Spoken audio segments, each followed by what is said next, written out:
London was wrapped that evening in a damp, spectral fog, the sort that seemed to swallow the lamplight whole and muffle even the sound of footsteps. It was 11:30 when the peace of Half Moon Street was broken by the echo of laughter, sharp, sudden, and oddly triumphant. A few moments later, a shot rang out. By the time the constable arrived, there was nothing to be done. A man lay sprawled on the pavement beneath the wrought iron railings of number 14. His hat was still in place, his gloved hand extended as though he had been about to greet someone. The face, handsome, aristocratic, and curiously calm, still bore a faint smile. The smile of a man who had won some private victory before death claimed him. The victim was later identified as Mr. Charles Leverton, a barrister of impeccable reputation and a man known in certain circles for his charm and quiet ruthlessness. He was the sort of gentleman who, as gossip went, never entered a room without leaving behind a whisper. It was precisely the kind of case to stir the interest of Hercule Poirot, though at that particular moment the great detective was far from the scene of the crime. He sat in his immaculate apartment in Whitehaven Mansions, sipping hot chocolate from a delicate porcelain cup, his gaze distant but precise, as though he were observing the world through the geometry of his own mind. Opposite him, Captain Hastings turned the pages of the Evening Gazette with the air of one searching for distraction. "Another shooting, Poirot. This city's going quite to pieces. A barrister this time, Leverton, the paper says. Shot just outside his own home." Poirot lifted an eyebrow, his moustaches twitching slightly. "Shot? At so late an hour, mon ami. And the manner of his death." "It is described." Hastings read aloud. "A single shot to the heart. No sign of robbery. The police believe it to be a crime of impulse, perhaps an argument gone wrong. Witnesses claim the man was laughing shortly before he was killed." Poirot leaned back, his eyes narrowing thoughtfully. "A man who laughs before he dies? That, Hastings, is not the laughter of amusement. It is the laughter of knowledge, perhaps of triumph." Hastings frowned. "You mean to say he knew he was about to die?" Poirot gave a small, reflective nod. "Or that he believed he had already won. There is always meaning in the smallest of gestures, mon cher ami. Even in a smile, and most especially in one at midnight." He rose, setting aside his cup with delicate precision. "Fetch your coat, Hastings. I feel that Inspector Japp may soon wish to consult the petites cellules grises of Hercule Poirot."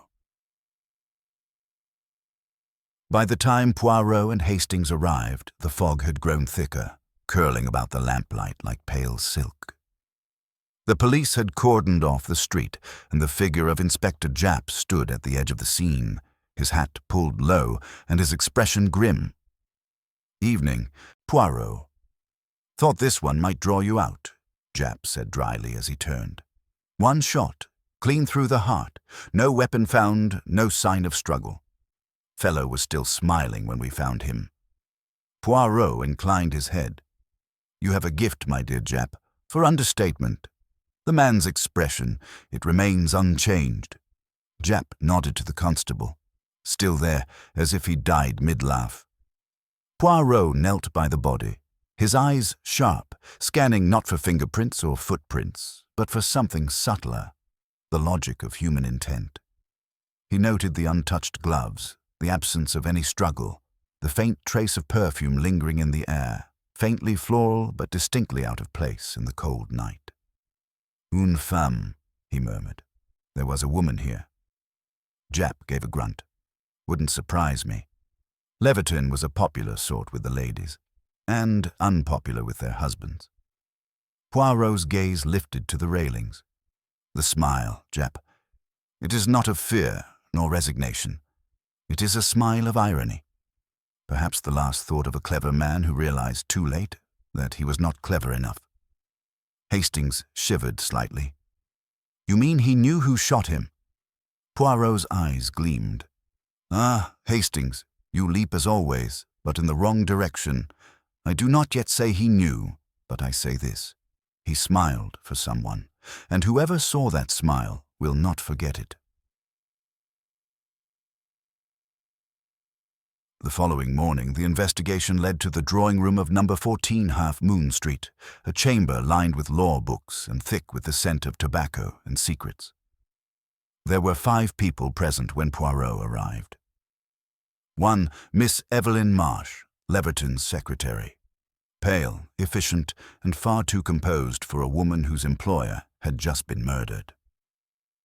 2.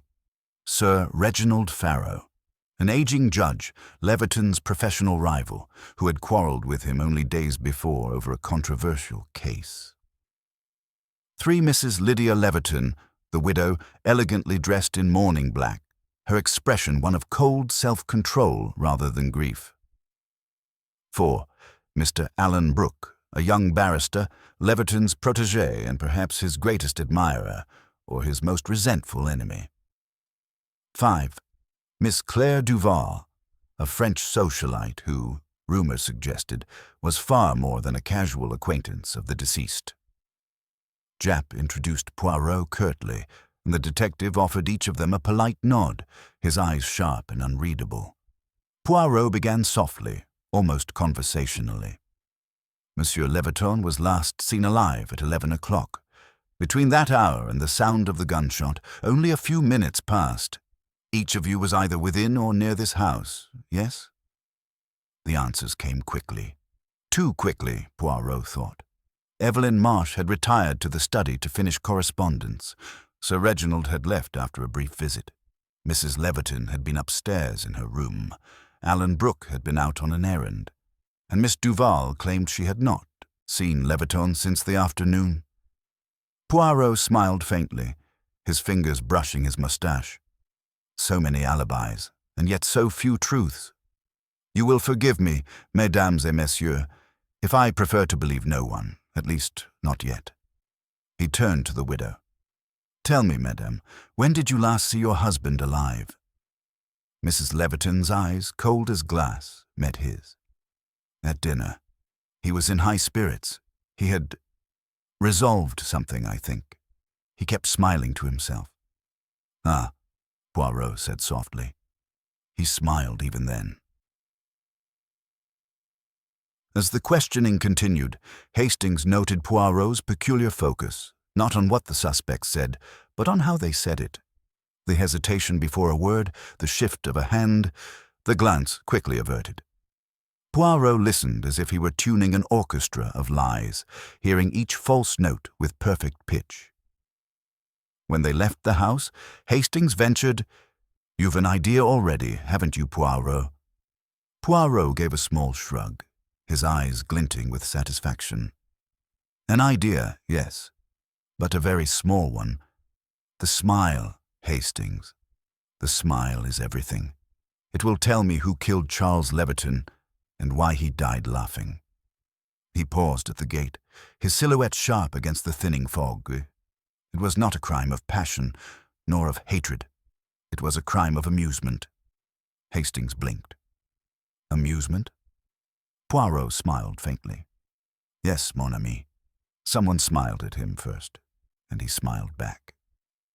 The next morning broke pale and uncertain, the fog thinning into streaks of silver light that filtered through the tall windows of Poirot's sitting room. Hastings sat opposite him, the newspaper open once again, though this time his eyes lingered less on the print and more on Poirot's face. The detective was silent, his breakfast untouched, his gaze fixed upon the faint curls of steam rising from his coffee cup, as if each wisp carried within it the shape of an idea forming. At last, Poirot spoke. Hastings, you remember the perfume, the faint trace that lingered near the body? Hastings nodded. Yes, I do.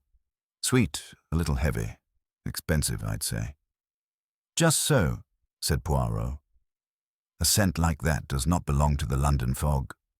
It was jasmine noir, a perfume used rarely, and by those who wished to be noticed without appearing to seek notice. He paused, his eyes lifting toward Hastings. Miss Claire Duval wears such a fragrance. Hastings frowned. The Frenchwoman.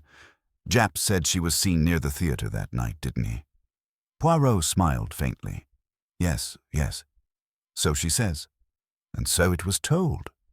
But we shall see, Hastings. We shall see.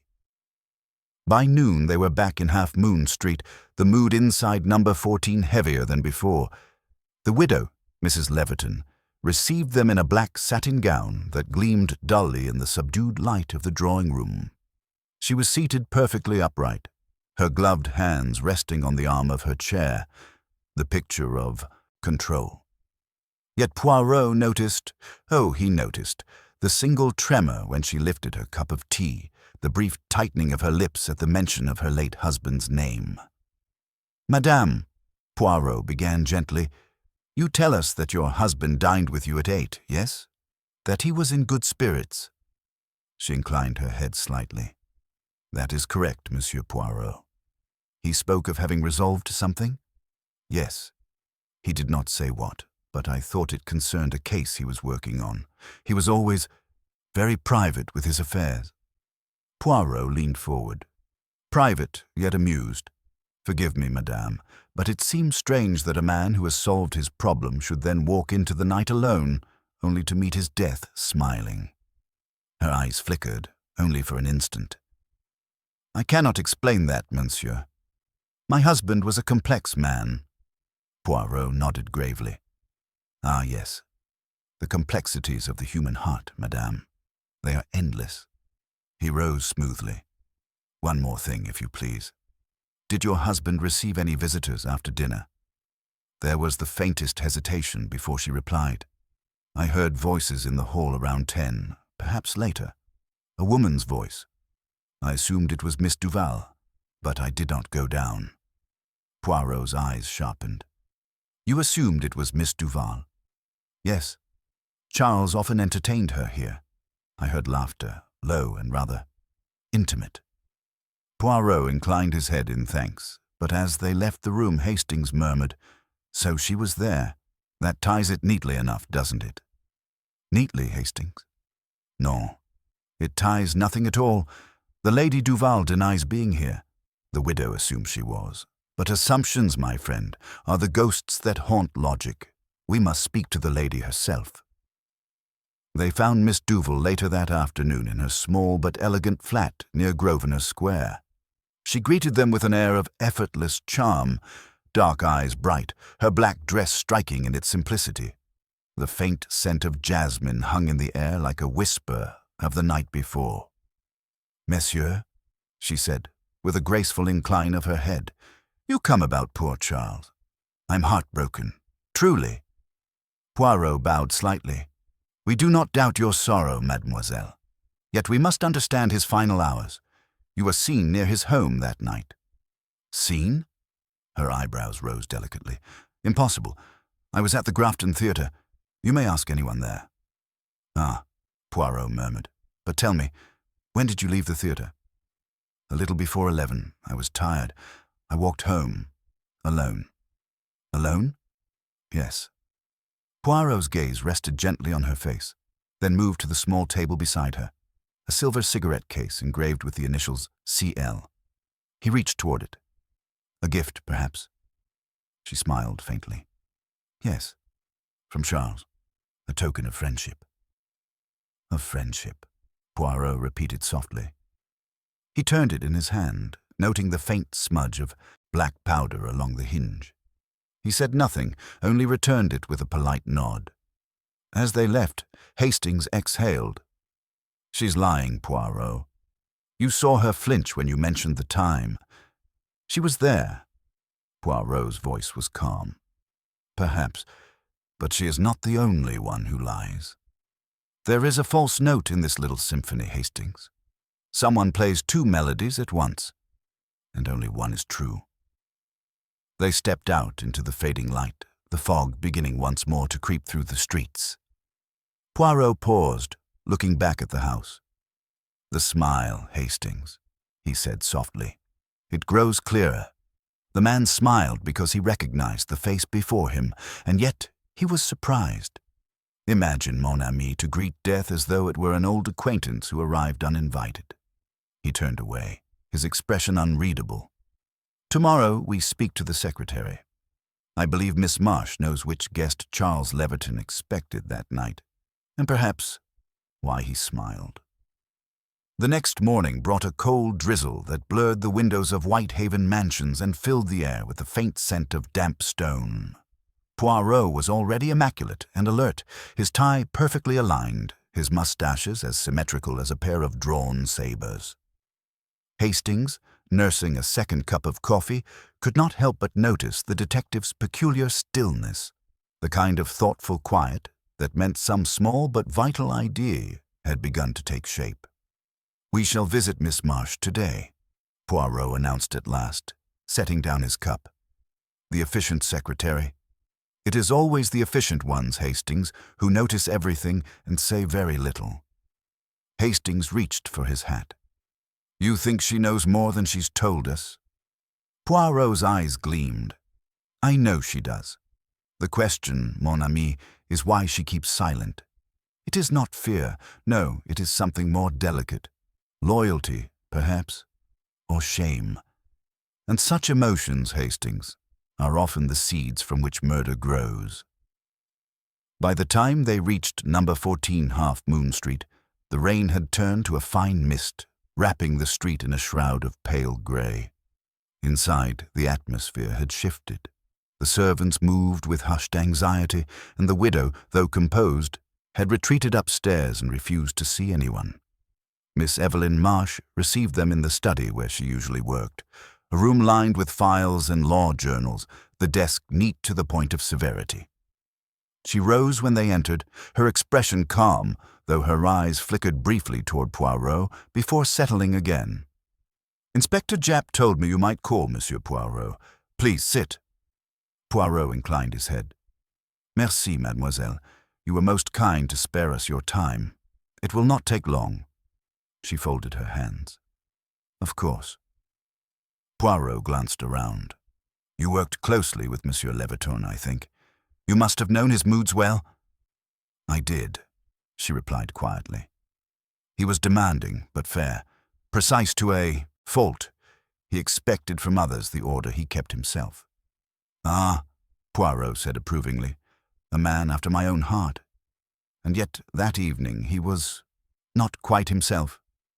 Her lips parted slightly, but she caught herself. "He was cheerful, I suppose. He mentioned that something had been settled, that he could finally sleep." "Something settled?" Poirot echoed. "Did he explain?" She shook her head. "No, but he dictated a letter that night, a curious one." Poirot leaned forward. "Curious? In what way?" She hesitated. "He burned it after writing it. Said he had changed his mind, but I remember the beginning. My dear friend, by the time you read this, everything will be finished." That's all I saw before he tore it up. Hastings frowned. "That sounds like a suicide note, doesn't it?" Poirot's eyes did not leave Miss Marsh. Yet he made an appointment for the following morning with Sir Reginald Farrow. That does not speak of a man intending to die. Miss Marsh looked down. Perhaps it was simply a turn of phrase. "Perhaps," Poirot said softly, though his tone made it clear he believed no such thing. "Tell me, mademoiselle, did Monsieur Leverton receive any visitors that evening, after you retired to the study?" "Yes. A woman called just before 10. I heard her voice through the door." Poirot tilted his head slightly. "You recognized it?" "No, monsieur. I assumed it was Mrs. Leverton, but I cannot be sure." "Assumed," Poirot repeated quietly. "It is a dangerous word, that one. So much falsehood hides beneath it." Her hands tightened in her lap. "I am telling you what I know." Poirot regarded her for a moment longer, then stood. "You have been most helpful, mademoiselle. One final thing. Did you notice anything unusual when you left that night?" She hesitated. "Only the clock, the one above the mantelpiece. It had stopped. I wound it every evening at 9, but that night it was motionless. The hands pointed to 11. Poirot's gaze sharpened. "To the very moment of his death." She nodded faintly. "Yes, but that's not possible. It must have stopped earlier." Or later, Poirot murmured. He turned to Hastings. Come, mon ami, we have seen enough. Outside, as they stepped back into the mist, Hastings could no longer contain his curiosity. Poirot, what do you make of that? The letter, the clock. It all feels rather theatrical, doesn't it? Poirot smiled thinly. Theatrical, yes. And yet it is not the dead man who performs. It is the living. The letter was bait, the clock a signal. Our murderer is clever, but not clever enough. Hastings looked astonished. You mean someone staged the scene? Exactly. But they misjudged the psychology of Monsieur Leviton. He was a man who liked control, yes, but he was also a man who would never go into the night without a purpose. And that smile, Hastings, it grows ever more curious. It is not the smile of a man who has lost control, but of one who, in his final instant, understood who had taken it from him. They walked in silence for a moment before Poirot added quietly, Tomorrow we visit Sir Reginald Ferraux, a man who quarrelled with Leviton and who stands to gain from his death. But more than that, Hastings, he's a man who also stopped smiling at midnight. Sir Reginald Ferraux received them the next afternoon at his residence in Lincoln's Inn Fields, a sombre Georgian house whose curtains seemed perpetually drawn against daylight. The man himself was tall, broad-shouldered despite his years, and carried an air of imperious weariness. When Poirot and Hastings were shown into his study, he greeted them without rising, his eyes sharp beneath heavy brows. So, he said curtly, you've come about Leviton. I expected as much. The police have been quite thorough, though I dare say they're wasting their time. The man had many enemies. Poirot inclined his head with impeccable politeness. Ah, but not all enemies shoot a man through the heart, Sir Reginald. Some prefer slower methods. A faint flicker passed across the old judge's expression, irritation, perhaps, or surprise. But it was gone before Hastings could place it. I disagreed with him, yes, he said coolly. But I don't go about killing my opponents. I have a reputation to consider. Indeed, said Poirot softly. A man of law, a man of honor.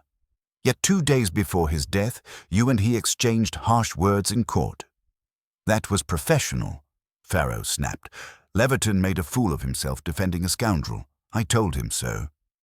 Poirot's voice was calm, even soothing, and yet that evening he wrote a letter saying, By the time you read this, everything will be finished. Curious, is it not, that a man should choose such words after a quarrel with a judge? Ferraux's eyes narrowed. You're implying something, Monsieur Poirot. Poirot smiled faintly. I imply nothing. I merely observe. He moved toward the window, his gloved fingers tracing the edge of the curtain. You knew Leviton well. Well enough. Ambitious, vain, a touch too clever for his own good. He fancied himself a moralist. And he smiled often? Poirot asked suddenly. The question seemed to take Ferraux aback. Smiled? Leviton? Rarely. He had that lawyer's grin, cold and deliberate. Why? Poirot turned, his gaze intent. Because he smiled at the moment of his death, Sir Reginald. It was not a smile of terror. It was a smile of understanding.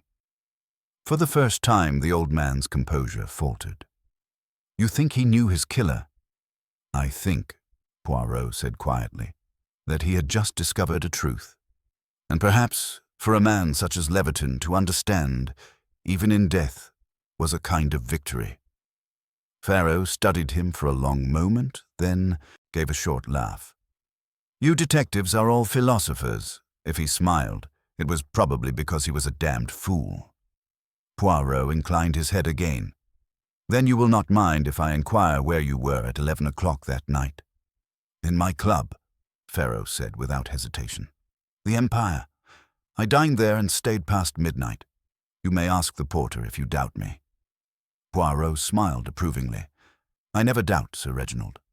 I verify. As they left the house, Hastings exhaled sharply. A cold fish, that one, but I don't see him pulling a trigger. Nor do I. Poirot murmured. "But he hides something all the same. His pride trembles when Leverton's name is spoken. And pride, Hastings, is a most dangerous emotion. It kills as efficiently as a bullet." They walked in silence for a few paces before Hastings said, "You think someone used Leverton's pride against him?" Poirot looked thoughtful. "Perhaps. Or perhaps it was his vanity. You see, Hastings, men like Leverton smile only when they believe they have won. That smile, it tells me more than any footprint or fingerprint ever could. It says, 'I know who you are.'" That evening, as the lamps glowed softly in Poirot's apartment, a knock came at the door. Miss Evelyn Marsh entered, pale and visibly shaken. Hastings hurried to offer her a seat, but she waved him off. "I shouldn't be here," she said breathlessly. "But there's something you must know. I went through the correspondence again. Mr. Leverton's private file. There was a letter he kept locked away. It's addressed to Sir Reginald Ferraux." Poirot's eyes sharpened. "Indeed. And what did it say?" "I didn't open it," she said quickly. "But it's marked to be delivered only in the event of my death." For a moment the room seemed to still. Poirot rose slowly, his expression unreadable. "You are a brave and intelligent young woman, mademoiselle. You have done well to bring this to me." He turned toward the window, gazing out at the darkening sky. "So, Leverton prepared for his death. He expected it, and he left a message. For the very man who claims to have nothing to hide." Hastings leaned forward. "What will you do now, Poirot?" Poirot's voice was soft but certain. "Tomorrow we shall open that letter, but not before its rightful recipient is present. Let us see, Hastings, whether the dead man's smile can still command the living." The following morning dawned with a thin drizzle that drummed lightly against the window panes of Whitehaven Mansions. Poirot stood before his writing desk, his hands clasped neatly behind his back, gazing down at the sealed envelope Miss Marsh had delivered the previous night. The paper was of fine quality, the handwriting precise and deliberate, Charles Leverton's to the last curl of the pen. Across the front, in black ink, the words stood stark and solemn. "To be delivered to Sir Reginald Ferraux, only in the event of my death." Hastings hovered near the breakfast table, restless. "It's extraordinary, Poirot. If he expected his death, why not go to the police? Or confide in someone he trusted?" Poirot smiled faintly. "Ah, mon ami, because men like Charles Leverton never go to the police. They play their games alone. Always there is pride, vanity, and a belief that their intellect will protect them."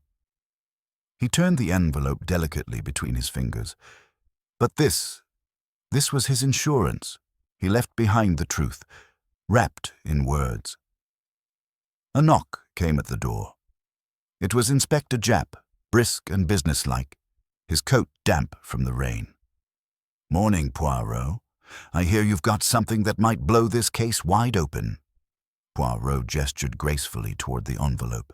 "Indeed, my dear Japp. The dead man left us a final communication, but it must be opened properly and in the presence of Sir Reginald himself." Japp gave a low whistle. "So the old fox wrote his own epitaph, eh? Very well. I'll have Ferraux brought in. He won't like it, mind you, but he'll come." 2 hours later, the three men gathered in Poirot's sitting room. The atmosphere was tense. The air weighted with the unspoken awareness that whatever was written in that letter would alter the course of the investigation. Sir Reginald stood stiffly by the mantelpiece, his expression unreadable. "Very well," he said sharply. "Let us get this over with. I've nothing to hide." Poirot inclined his head. "Excellent. Then we proceed." He slit the envelope with a letter opener, unfolding the paper inside with delicate care. His eyes moved quickly over the lines, and for a moment his expression was unreadable. Then he began to read aloud, his voice low and deliberate.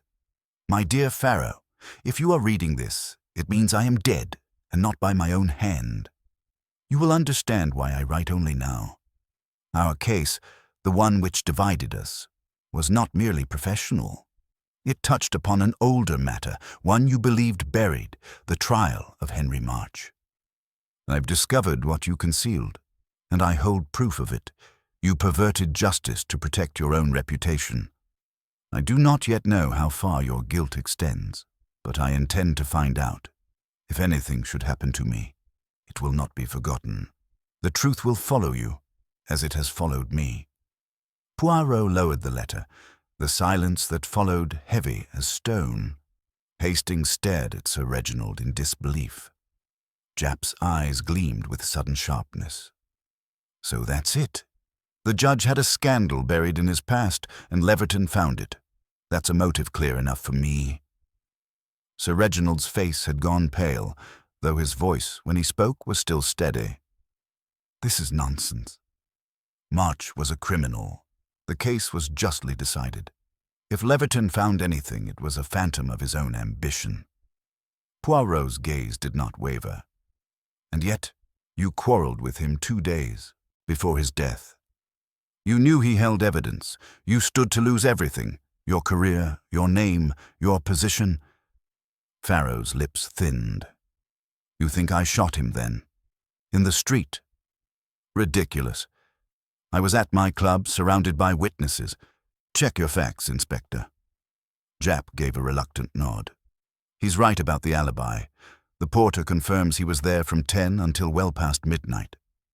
Poirot tapped the letter lightly with one finger. "Yes, it is too neat, n'est-ce pas? Too well arranged. Our murderer is a tidy creature. Everything planned, every alibi perfect.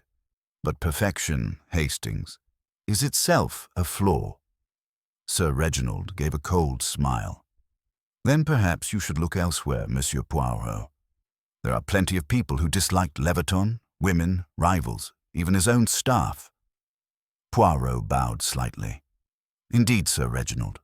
I shall look everywhere. But before you leave, one question. Tell me, when did you last see Miss Claire Duval?" The judge's composure cracked for just an instant. "Miss Duval? I hardly know the woman." Poirot's eyes gleamed. "Hardly, Sir Reginald.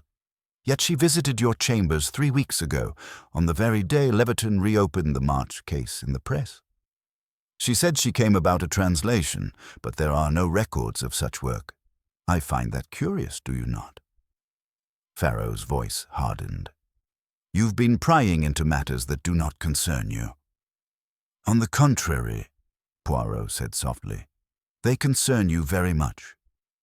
For if Leverton smiled at the moment of his death, it was because he realized not only who had betrayed him, but how.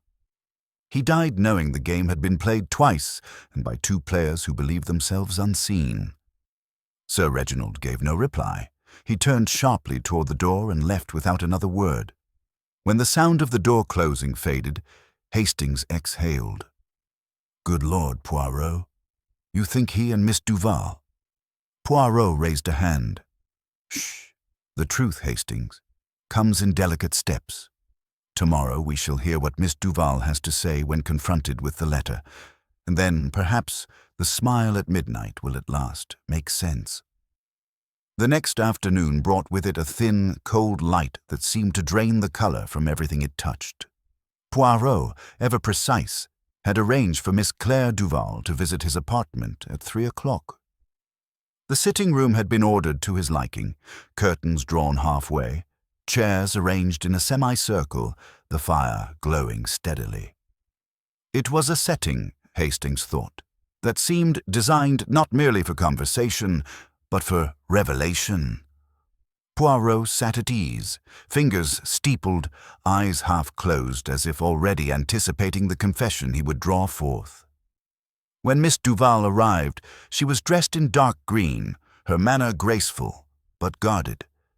Her beauty had a faint air of fatigue, the kind that comes from nights spent rehearsing lies. She smiled as she entered, but Poirot did not rise. Instead, he gestured toward the chair opposite him. "Please, mademoiselle, be seated. It is most kind of you to accept my invitation." She inclined her head. "I trust this is not another interrogation, Monsieur Poirot. The police have asked me enough questions." Poirot smiled faintly. No, not interrogation. Merely conversation. But you see, sometimes conversation reveals more than questions ever can. He leaned forward. We have learned, mademoiselle, that you once visited Sir Reginald Farrow. You recall this, yes? A flicker of unease crossed her face. I visited many people in London, monsieur. I hardly remember every occasion. Ah, Poirot said gently. But one remembers the important ones. You visited him the week Charles Leverton reopened the March case in the press. At the time, that case embarrassed many men in high places. Perhaps you went to offer assistance, or perhaps to warn him. Her hand, delicate and unsteady, brushed against the brooch at her collar. You are mistaken. I went for a translation. I speak both English and French, you see. Oui, I see, Poirot said softly. But the document you supposedly translated does not exist.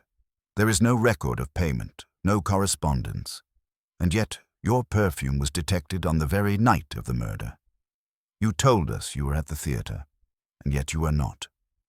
So now, mademoiselle, you will forgive me if I ask again, where were you at 11 o'clock that night? The silence that followed was taut. Her fingers tightened on her brooch, and Hastings could almost hear the faint tremor in her breath. At last, she said, I was near Half Moon Street, but not for Charles. For someone else. Poirot's voice was calm. Sir Reginald. She hesitated. He sent for me. He was furious about the letter Charles had written him. He thought I could reason with him, make him see sense. I went to plead with Charles, nothing more. Then you saw him alive? Poirot's tone sharpened. Yes. He was walking toward his house. He looked triumphant. He told me he had written the letter and sealed it away, and that Sir Reginald would soon taste justice in its purest form. He laughed as he said it. Poirot's eyes narrowed slightly. And what did you do then? She drew in a slow breath. I begged him to destroy it. I told him it would ruin lives, but he only smiled and said, it will cleanse them instead. I turned away. That was the last time I saw him. Hastings leaned forward, incredulous. But Miss Duval, you said nothing of this before. She looked down. Would you have believed me? I'm a foreign woman, seen with two powerful men. The police would have made me the scandal instead of the witness. Poirot studied her closely. So you left him there, smiling in the fog, moments before he was shot. Did you hear the gun? Her eyes widened. No, I was halfway down the street by then. I swear it. Poirot regarded her for a long, silent moment. I believe you did not pull the trigger, mademoiselle, but I do not yet know whether you carried the bullet in your heart. She looked up sharply. What do you mean? He smiled gently. Only that you have told part of the truth. The rest will come soon, when the lies begin to contradict themselves. She rose then, her composure cracking for the first time. I have told you what I know. If you want the truth, ask Sir Reginald. He is the one who feared Charles, not I. After she had gone, Hastings turned to Poirot. Do you believe her? Poirot adjusted the angle of the letter on the table before answering.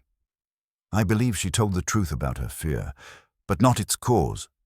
She went to protect someone that night, yes, but not Sir Reginald. Her loyalty lies elsewhere. There is another shadow between them, mon ami. A figure quiet, loyal, and overlooked. Hastings frowned. You mean? Poirot's gaze drifted toward the window, where the first drops of rain had begun to fall again. Miss Evelyn Marsh, the secretary who noticed everything but said too little. She knew of the letter. She wound the clock that stopped at 11. And she spoke of hearing a woman's voice, when perhaps what she heard was her own. Hastings stared. You think she... Poirot's voice was soft, almost tender. I think, Hastings, that the man who smiled at midnight did so for her, and that in the final moment he understood which of his many admirers loved him enough to kill. That evening, the fire burned low in Poirot's sitting room, casting restless shadows that seemed to shift with the detective's thoughts. Hastings sat nearby, watching the tiny, controlled gestures of Poirot's hand as he arranged his files in precise order. Each sheet, each note, was aligned with geometric care. But beneath that order, Hastings sensed a growing tension, the quiet pressure that always preceded Poirot's moments of revelation. "Hastings," Poirot said suddenly, without looking up, "what strikes you as most curious in this affair?" Hastings frowned. "Curious? Well, there's a great deal of that. The letter, for one, and the smile. You've gone on about it from the beginning, but I still can't see why it matters so much." Poirot's mustaches twitched as if in faint amusement. "Ah, mon ami, because the smile is the key to the mind. It tells us not only who killed, but why." Charles Leverton smiled, not from surprise nor fear, but comprehension. At that final instant, he understood something, and he forgave it. "Forgave it?" Hastings echoed. "Forgave his murderer?" "Oui, that is what I begin to believe." Poirot stood, smoothing his waistcoat. "And that, Hastings, is the most terrible truth of all. When the victim forgives, the crime ceases to be one of hatred. It becomes an act of mercy, of despair, or of love. Such crimes, my friend, are always the most hidden." There was a knock at the door before Hastings could reply. Japp entered, shaking the rain from his hat, his expression tired but alert. "Evening, Poirot. I've been digging into our Miss Marsh, as you suggested. Odd business, that one. Loyal as a hound, by all accounts. Worked for Leverton nearly 5 years. But here's the thing. Before that, she was secretary to Judge Farrow himself." Poirot's eyes gleamed. "Ah, so the circle closes." "Closes," Japp repeated. "She left his service suddenly. No reason given. Right about the time the March case blew up. I think she might have been caught in the middle of whatever Farrow was hiding." Poirot moved closer, his interest vivid now. "And yet she followed Leverton, the man who uncovered Farrow's secret. Tell me, Japp, have you ever known a woman to follow one man so faithfully unless she loved him or feared him?" Japp snorted. "Could be both. Still, no record of her being anywhere near Half Moon Street that night. She says she was home by 10:30. "Her word," Poirot murmured, "and the silence of her conscience. You will forgive me, Japp, but I think it is time we visit her once more. Only this time we shall not speak of the law, nor of guilt, but of forgiveness." Half an hour later, they were at number 14 again. The house felt colder now, the air heavier. Miss Marsh received them in the same study as before, but her composure had weakened. Her eyes were rimmed with sleeplessness. "Monsieur Poirot," she began, "if this is about Miss Duval's visit, I've told you everything I know." Poirot smiled faintly. "It is not about her, mademoiselle. It is about you." "Me?" "Oui. You see, you worked once for Sir Reginald Farrow, did you not?" She hesitated, then nodded slowly. "I did, years ago. And you left his employment quite suddenly, just after the March case." "Why?" Her hands twisted together. "I had my reasons." "I'm sure you did," Poirot said softly. "Permit me to guess one. You discovered something about the trial, about the manipulation of evidence, perhaps." Her silence was answer enough. Poirot continued gently. "Then you went to work for Charles Leverton. You admired him. He was clever, principled, strong. Perhaps you even loved him a little." Her eyes lifted sharply, but she said nothing. Poirot's voice lowered. "You saw that his work against Farrow would destroy him. You begged him to stop, did you not? But he would not listen." Tears glimmered briefly in her eyes. He was determined. He said justice must prevail. "And so," Poirot went on quietly, "when he walked out that night, you followed him. You did not mean to kill him. You wished only to warn him. perhaps to take the letter he had written. But when he turned and saw you in the fog, he smiled. He understood why you had come. Her breath caught, her voice trembling. He said my name. Just once. He said, "You too." "And you fired," Poirot finished softly. "Not out of hate, but of love. You could not bear to watch him destroy himself, and you thought, perhaps, to save him from the shame he would face. That, mademoiselle, is why he smiled." For a long time she did not move. The ticking of the clock filled the silence. Steady, inevitable, like a heart counting its final moments. When she finally spoke, her voice was almost a whisper. "He forgave me before he fell. He said, 'You did what I could not.'" Hastings exhaled, stricken. Japp shifted uneasily, the hard edge gone from his tone. "Good Lord, Poirot, you're sure?" Poirot inclined his head. "I'm sure, mon ami." She did not flee. She wound the clock before leaving, as she always did, but in her shock she stopped it. 11 o'clock, the moment of death. A gesture of ritual, of order. Even in her grief she could not abandon her habit. Miss Marsh sat very still, her face pale, the weight of her confession pressing down. "He was everything I believed in," she whispered, "and I took him from the world." Poirot's eyes softened. "No, mademoiselle. You took from him only the suffering that would have followed, but the law cannot forgive what the heart may excuse." As Japp led her away quietly, Poirot stood before the window once more. The rain had stopped, and beyond the glass, the city shimmered faintly beneath a silver mist. "It was not a crime of hatred," he murmured, almost to himself. "It was the tragedy of devotion.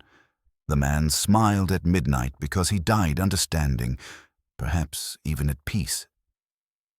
The hours following Miss Marsh's quiet confession were weighed with a strange stillness. The kind of silence, Poirot thought, that follows the end of a storm, not calm, but exhaustion. Japp had left with his prisoner, saying little beyond a gruff "good night," though even he had spoken the word without conviction. Hastings remained behind, sitting in Poirot's armchair, staring into the dying fire with troubled eyes. For a long time neither spoke. Then Hastings said, softly, "She didn't seem wicked, Poirot. Not like a murderer." Poirot, who had been standing by the window, turned slowly. His reflection wavered against the rain-streaked glass. "She wasn't wicked, mon ami, merely human, and that is sometimes worse. To kill in rage, it is a moment of blindness. To kill in love, it is a moment of terrible clarity." Hastings shook his head. "And yet she'll hang for it." Poirot sighed. "Perhaps, or perhaps not. The law, Hastings, must punish the act, not the motive. But in her eyes, in her eyes there was no guilt. Only sorrow. She believed she spared him something greater." He turned back toward the window, his voice thoughtful now. "Still, something does not rest easily with me." Hastings looked up quickly. "Not rest easily, but you've solved it." She confessed. Poirot's gaze sharpened. "Yes," she confessed. "And yet, there is one thing her story does not explain." "What's that?" "The letter." Poirot began to pace, his hands clasped behind his back. "She could not have written it. Leverton did. He wrote it to Pharaoh, warning him that his crime would be revealed. That was before he died. Yet if he expected Miss Marsh's visit that night, why the letter at all? And more curious still, why leave it sealed, marked to be delivered in the event of my death? It was not for her. It was for someone else to find. But who? Hastings frowned. "You think he suspected Pharaoh might have him killed?" "None. Leverton was not afraid of Pharaoh. He was afraid of the truth itself. He had uncovered something so monstrous that he knew his own destruction was inevitable." Poirot stopped pacing and turned sharply. "Do you remember what Miss Duval said? That he told her justice would cleanse those it touched? That Hastings was not the language of revenge. It was absolution." Hastings blinked, bewildered. "I don't follow you, old man." Poirot's expression softened. "Of course you do not, mon pauvre ami. But let us suppose, just for a moment, that Charles Leverton's death was not meant to silence him, but to complete his plan, that he had orchestrated everything, even his own end, to expose the corruption he could not publicly name." Hastings' eyes widened. "You mean he wanted to die?" Poirot raised a hand. Not wished, perhaps, but accepted. He knew the consequences of the truth he had uncovered. He arranged the letter, the timing, even the smile. He lured his murderer to him, knowing full well what must happen. Hastings stood abruptly. "But then, good heavens, Poirot, Miss Marsh didn't act of her own accord." Poirot nodded slowly. She believed she did. But Leverton guided her to it. His words, his calmness, his smile, they gave her permission. The man was a barrister, Hastings. He knew the law could not protect him, but the one who loved him might. The realization seemed to weigh on both men. The room felt smaller, the fire's glow almost oppressive. Hastings sank back into his chair, shaking his head. "That's horrifying. To use her like that, to make her believe she was saving him." Poirot's tone was grave but measured. He did not use her, Hastings. He trusted her. He knew she would act according to her heart, not her reason. And so his death became both confession and punishment for Pharaoh, for himself and for her. The clock on the mantel chimed softly, marking the half-hour. Poirot looked toward it, the faintest trace of melancholy in his eyes. "It stopped at 11, you remember. I think, perhaps, he asked her to wind it once more, knowing she would stop it when the deed was done. A symbol, mon ami, of control relinquished, of order undone." Hastings stared into the fire, the crackling flames reflected in his eyes. So the smile was not forgiveness at all. It was acceptance. Poirot nodded. Yes, acceptance of the truth he had sought all his life, that justice, when pursued without mercy, destroys both the guilty and the innocent. For a long time they sat in silence. Outside, the rain had stopped, and the city glimmered faintly in the damp evening air. Poirot at last extinguished the lamp, his movements quiet and deliberate. "You see, Hastings," he said softly as they prepared to retire, "there are cases which end not with guilt or innocence, but with understanding. The man who smiled at midnight left behind no villains, only victims, each bound by their own conscience. It is perhaps the saddest victory of all." And as the last embers dimmed, Poirot stood alone for a moment, gazing out into the misted night.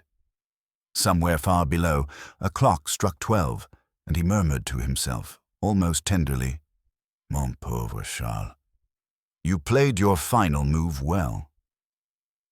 The next morning, Poirot sat in his armchair with an air of complete composure, yet Hastings could sense that his mind was anything but still.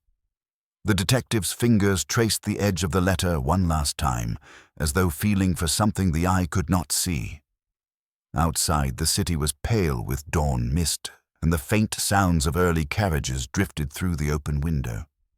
"You have that look again, Poirot," Hastings said, pouring himself a cup of tea, "the one that usually means you've seen something no one else has." Poirot gave a small smile. "Perhaps, mon ami. Or perhaps I'm only admiring the symmetry of the human soul. It folds upon itself like fine paper. Every lie, every truth, precisely creased." Hastings frowned. "You're thinking about Leverton again." "Always," said Poirot. "A man who prepares his own death with such precision must leave behind more than a tragedy. He leaves a message, and I intend to read it." Before Hastings could reply, a knock sounded. Inspector Japp entered, his face marked by fatigue and something else. Irritation, perhaps unease. "Morning, Poirot. Thought I'd bring you the latest. Miss Marsh is still holding to her confession. Calm as anything. No hysteria, no second thoughts." Poirot looked up sharply. "No second thoughts? That is curious. A woman who kills out of love is seldom calm afterward. She weeps, she trembles, she doubts herself. She's not the doubting sort, Japp said grimly. But there's more.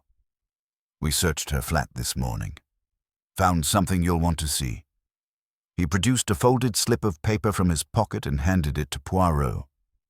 It was a note, brief, typed on the same stationery as Leviton's letter. Poirot's eyes narrowed as he read. When the clock stops, everything will begin. It was unsigned. Hastings leaned forward. Good Lord, that's what she said. She wound the clock, didn't she? Poirot nodded slowly. Yes, but now I understand why. This was not her message, Hastings. It was his. She was carrying out his final instruction. Japp frowned. You mean Leviton left that for her?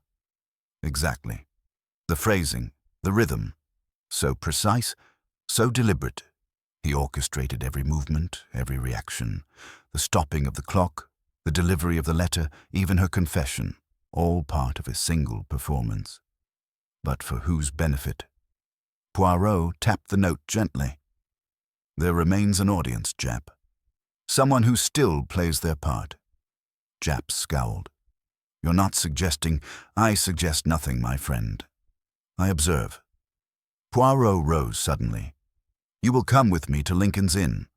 There is one final conversation we must have with Sir Reginald Ferrars. The judge received them in his study, as before, though this time his composure seemed strained. His hand trembled slightly as he gestured toward the chairs. I suppose you've come with more accusations, Poirot.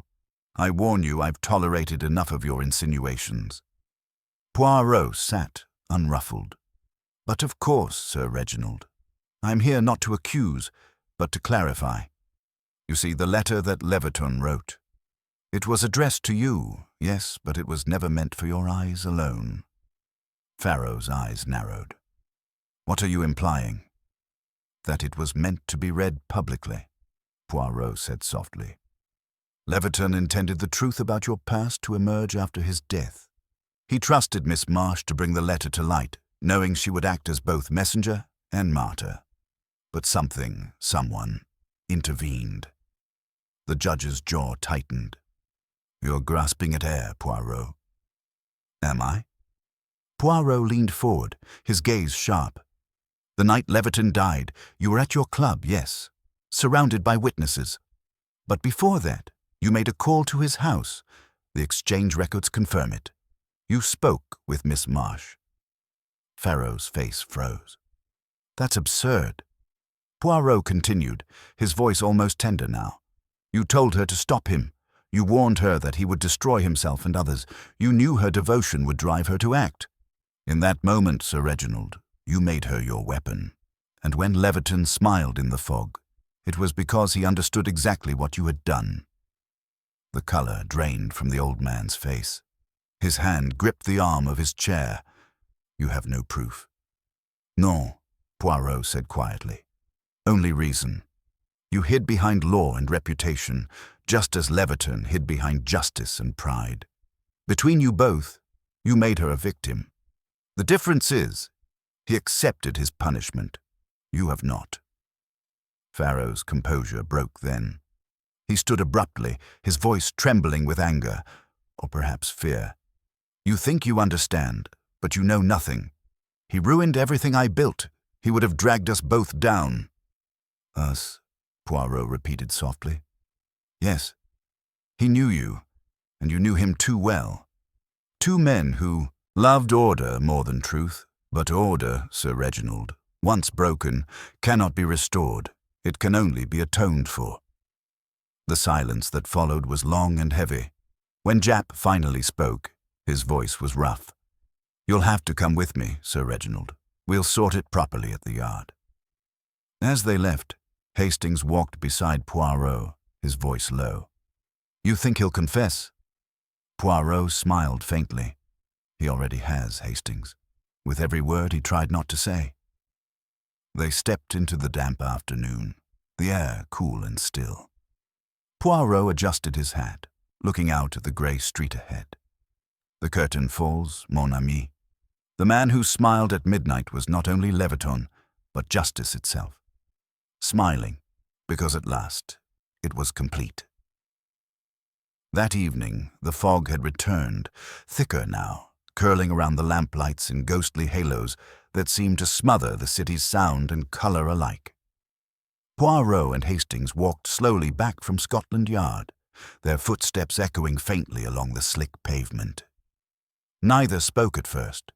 There was too much to think, and too little that words could hold.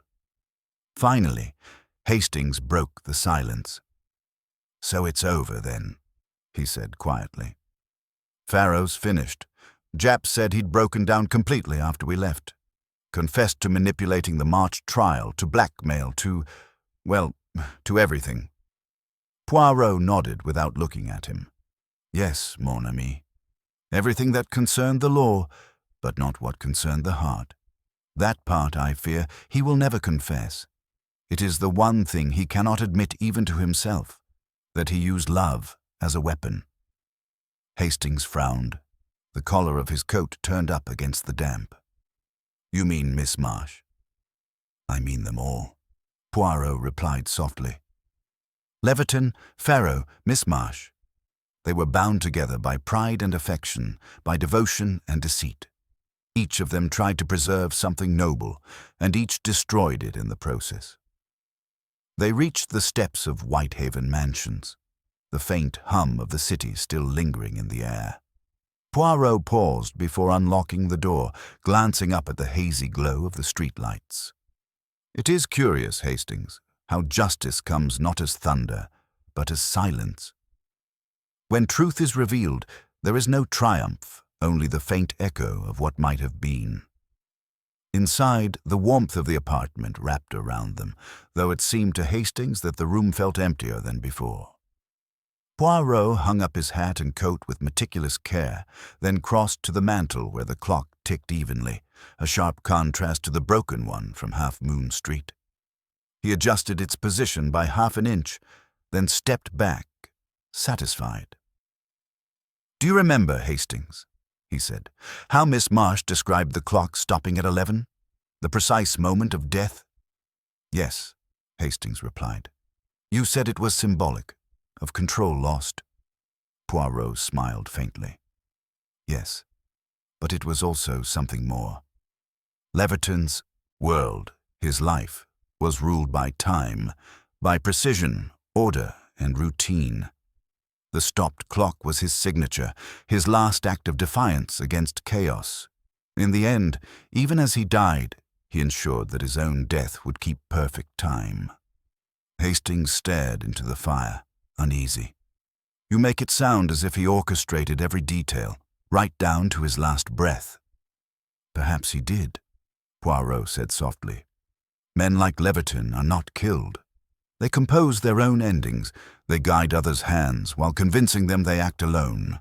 He left behind the letter to ruin Pharaoh, the instructions to move Miss Marsh to pity, and the smile, to haunt them both.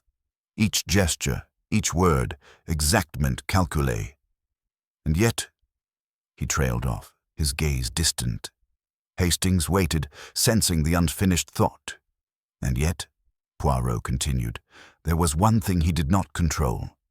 Forgiveness. It was his weapon, but it became his undoing. In smiling at her, he released her guilt, and in doing so, sealed his own tragedy. Forgiveness, you see, is the one force logic cannot predict." Hastings shifted uneasily. "You speak as though you pity him." Poirot's eyes softened. "I do, mon ami. I pity them all. They were each prisoners of their own ideals. Pharaoh believed the law was truth, Leviton believed justice was purity, and Miss Marsh believed love could redeem either. But life does not bend to such neat equations." The fire crackled softly. Hastings watched Poirot's reflection in the window, small and precise, framed against the drifting fog outside. "And what about you, Poirot?" he asked quietly. "What do you believe?" Poirot smiled, his voice a mere whisper. "I believe, Hastings, that truth without compassion is cruelty. and compassion without truth is folly. Between them lies balance, and that, perhaps, is where justice truly lives.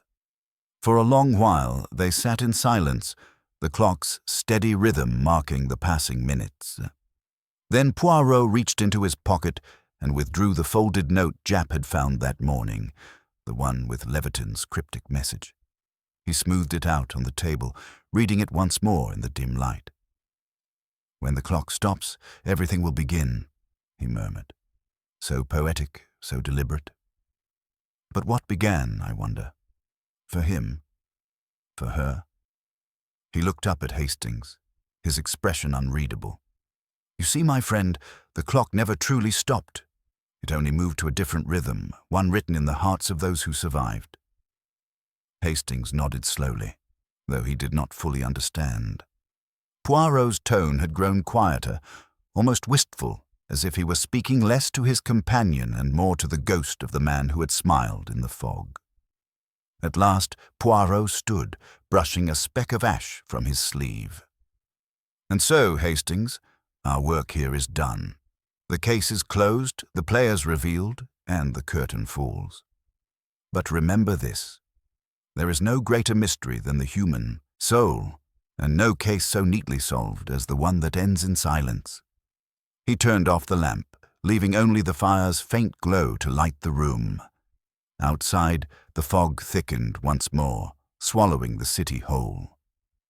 The last sound Hastings heard before drifting into thought was the soft, rhythmic ticking of Poirot's clock. Steady, perfect, and eternal. The following afternoon was bright but brittle, sunlight glinting off wet cobblestones and gilded window panes, as though London were trying to wash away the memory of the fog. Yet inside Whitehaven Mansions, the air remained still, heavy with the scent of polish and quiet reflection. Poirot sat at his desk, a small envelope before him, sealed in blue wax. Hastings stood nearby, watching his friend's delicate fingers rest upon it, unwilling to open it just yet, as if the final truth, once spoken, would dissolve the strange spell that lingered around the case. "This," Poirot said softly, "arrived an hour ago. From Miss Marsh." Hastings stiffened. "From prison?" Poirot inclined his head. "She wrote it before she was taken away. Japp delivered it himself. He said she asked only that I read it when I was quite alone. But, mon ami, I think she would forgive me for sharing it with you." He broke the seal carefully and unfolded the letter. The handwriting was precise and graceful, yet faintly tremulous. "Monsieur Poirot, I have thought often of what you said, that Charles planned everything, even his death. Perhaps you are right. Perhaps I was only the hand he needed, and he, the mind that guided it. But I no longer wish to know. The truth has become too sharp for memory." He smiled at me. "Yes, but not because he forgave me. I think now he smiled because he saw the end of all his illusions. He had loved justice, but not mercy. He believed in law, but not in forgiveness. And yet, at the last, he saw that only mercy survives us. Tell Sir Reginald that I pity him. Tell Inspector Japp that he need not feel cruel. And tell yourself, Monsieur Poirot, that you were right. Love and guilt are often the same thing, merely seen in different lights. When the clock stops again, perhaps I shall see him smile once more. Yours sincerely, Evelyn Marsh." When Poirot finished reading, the silence that followed was deep, fragile. Hastings swallowed hard, blinking against the faint sting behind his eyes.